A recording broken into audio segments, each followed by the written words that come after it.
La entrevista con Ramsés Yunes.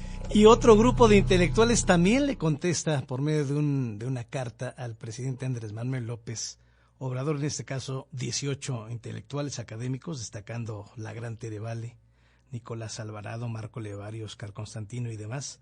Pues yo le agradezco muchísimo al maestro Nicolás Alvarado que nos atienda esta llamada. Gracias, don Nicolás, por hablar para el público del 97.7 y del 101.1. ¿Cómo le va? Al contrario, Ramsés, muy agradecido por el interés de usted y de ustedes en general.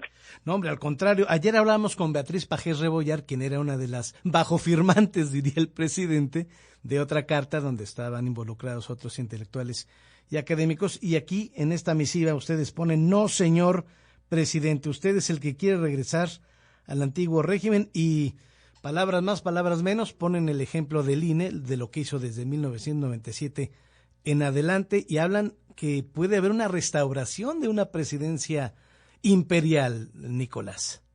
Pues yo creo que la hay de hecho, Ramsés, y yo creo que es lo que estamos viendo varios ciudadanos con enorme preocupación. Yo creo que además, en efecto, la situación sanitaria y económica que vive nuestro país en este momento, pues ahora sí que le ha venido como anillo al dedo, como él mismo dice, al presidente, para un proyecto que, pues lo que busca, entre otras cosas, pues es poner en entredicho la institucionalidad del país. Es decir, vemos ya lo que ha sucedido en la Comisión Nacional de Derechos Humanos, en donde, bueno, pues hay una adicta al modo de vida del gobierno federal, al proyecto político del gobierno federal, que pues no constituye un contrapeso y no protege a los ciudadanos de eventuales abusos del gobierno. Vemos también lo que sucedió con CONAPRED, una institución que está en punto muerto, que el presidente ha cuestionado y que también, pues digamos, no logra cumplir en este momento con su misión de derechos humanos, que tiene un mal diseño institucional. Vemos la amenaza al INE en el discurso del presidente, vemos este ejercicio, digamos, de propaganda y de definición de agenda que sucede todos los días en la conferencia de prensa matutina del presidente. Y entonces, bueno, pues yo entiendo perfectamente que un grupo de ciudadanos se haya sentido enormemente preocupado, se sienta enormemente preocupado. Está muriendo varios cientos de personas que sepamos al día por la pandemia, seguramente son más. Seguramente hay un subreporte de muertes por parte del gobierno federal. Se constata en muchos estudios que comparan con las actas de defunción del registro civil y con la sobretasa de muertos que hay. No hay un control sanitario adecuado, no hay una buena comunicación de las medidas a tomar contra la pandemia. Entonces, bueno, yo comprendo muy bien que este primer grupo de ciudadanos que usted citaba, Ramsés, entre los que se encuentran Roger Bartra, de manera muy destacada, que encabezó el grupo, Héctor Aguilar Camín, Enrique Krause, Ángeles Mastreta, en fin, hayan salido con este desplegado en un primer momento.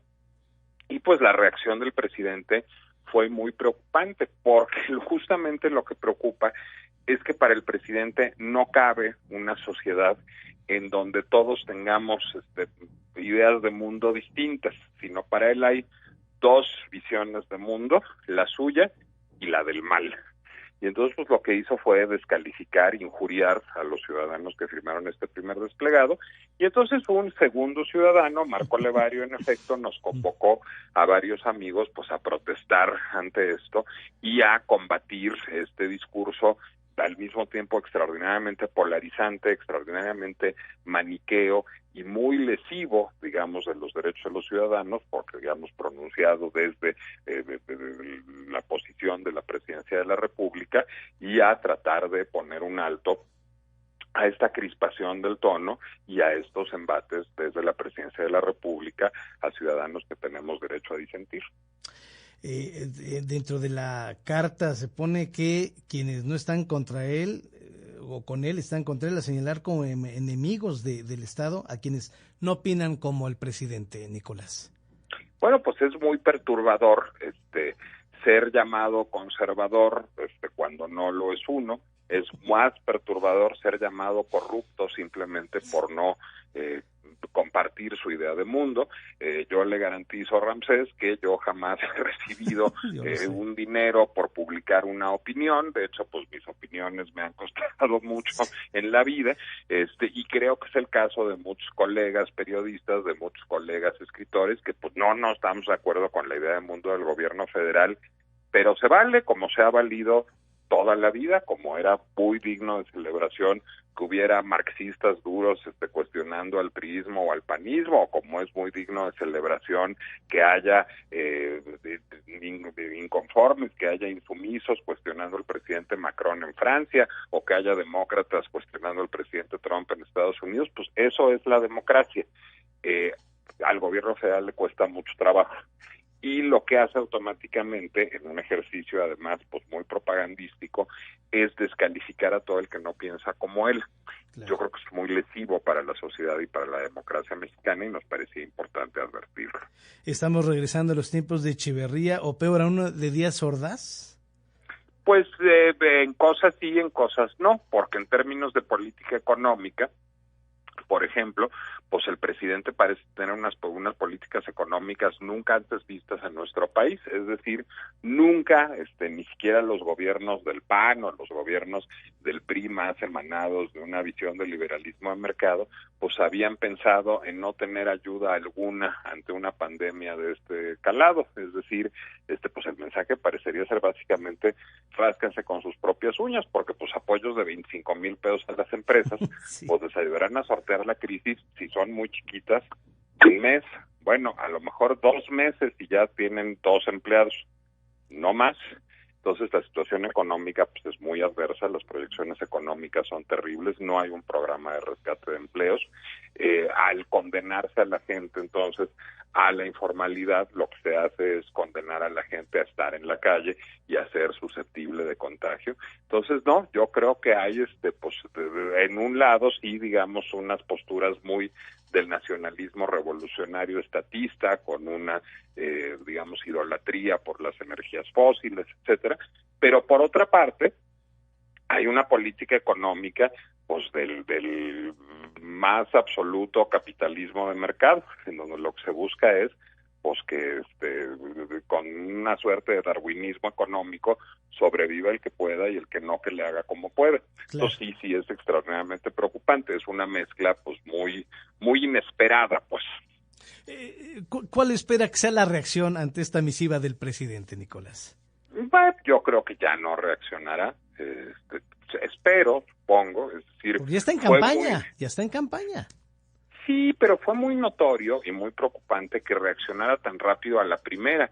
Es decir, yo simpatizo enormemente con el primer desplegado que se publicó, pero sí creo que hay notas más importantes en el país en este momento. Es decir, sí creo que pues es más preocupante lo que pasa con el manejo de la pandemia o de la economía. Sin embargo, pues no pudo aguantar ni a su conferencia de prensa del día siguiente el presidente, sino la noche misma tuvo que escribir.